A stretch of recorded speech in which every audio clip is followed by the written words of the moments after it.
Salut amis moi. C'est le numéro 126 de notre rubrique Ma Bible, mon trésor. Nous espérons que vous commencez à découvrir les profondeurs et les richesses de l'épître aux Hébreux. Tout bon vrai, l'on moun remen li, tende et pratiquer la parole de Dieu ou pas qu'arrêter même moun nan encore. Ou vignon moun très spécial et la vie ou positivement l'a changé et transformé selon la volonté de Dieu. Et si vous avez besoin de recevoir et continuer à bénéficier les meilleures choses en Christ, m'a dit l'épître aux Hébreux, c'est le livre qu'il faut lire. Pourquoi? Parce que très justement, l'épître est appelé l'épître des choses meilleures en Christ. Dans le livre ça, il montre en pile ressemblance entre bagaille qui était fait dans l'Ancien Testament et ça qu'a fait dans le Nouveau Testament. Mais une bagaille qui fait spécificité livre là, c'est que les choses de l'Ancien Testament étaient des choses visibles, tandis que les choses du Nouveau Testament sont des choses spirituelles. Les choses de l'Ancien Testament étaient considérées comme l'ombre des choses à venir, tandis que dans le Nouveau Testament, nous sommes dans le réel. Nous sommes en train de bénéficier les choses meilleures en Christ. Tenez bien, dans l'épître aux Hébreux, nous avons 6 mots clés. Le mot parfait apparaît 14 fois. Le mot éternel ou bien à jamais apparaît 15 fois. Le mot meilleur apparaît 13 fois. Le mot participant apparaît 9 fois. Le mot ciel ou bien les cieux apparaît 17 fois. Maintenant, Hébreux 7, verset 19 nous dit, nous avons une meilleure espérance en Christ. Nous vivons dans un monde de profondes incertitudes. De jour en jour, le monde devient extraordinairement fragile. Mais nous autres, les chrétiens, par rapport à toutes les choses du monde, nous avons en Christ de meilleures espérances. Tendez bien, ou mettez citer toute qualité promesse que vous faites, ou bien quelle que soit espérance que vous baou.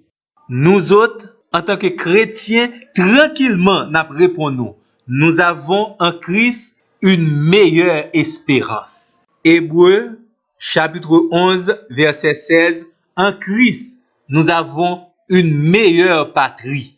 Notre cité à nous est dans les cieux et les portes de cette cité nous sont grandement ouvertes. Gloire à Dieu pour cette promesse spéciale. Nous avons une meilleure patrie. Hébreux, chapitre 11, verset 35. En Christ, nous avons une meilleure résurrection.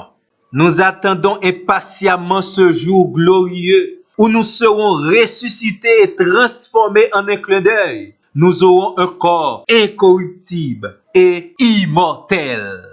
Hébreux, chapitre 10, verset 34.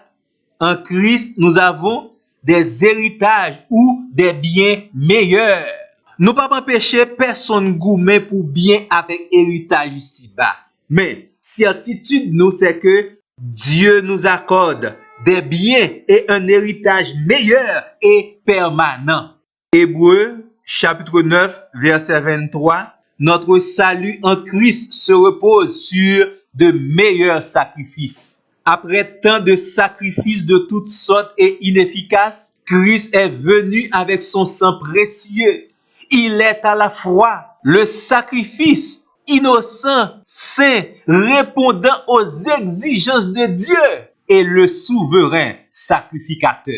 Gloire à l'auteur de notre salut. Hébreux 7, verset 22, Christ nous offre une meilleure alliance. Bon idée. L'ancienne alliance 1 fut donnée par l'intermédiaire de Moïse, Exode 19. 2 était conditionnelle, Deutéronome 28. 3 fut incapable de procurer la justification, Hébreux 8, verset 8. 4 était écrite sur des pierres inertes, Exode 32, verset 15. Tandis que la nouvelle alliance 1, elle est établie par l'intermédiaire de Christ, le Fils de Dieu. Hébreux 9, verset 15. 2 est inconditionnelle. Hébreux 8, verset 9. Elle procure la justice nécessaire. Hébreux 8, verset 11. Et quatrièmement, elle est écrite sur des cœurs vivants. Hébreux 8, verset 10. Zami moi, t'en prie, pas chamblier. En Christ, nous avons les meilleures choses. Avec l'espérance qu'on a déjà commencé la lecture de l'épître aux Hébreux, et au abonné sur notre page YouTube, Ma Bible, mon trésor, n'a pris rendez-vous à vous pour le plus prochain numéro. Merci et à la prochaine.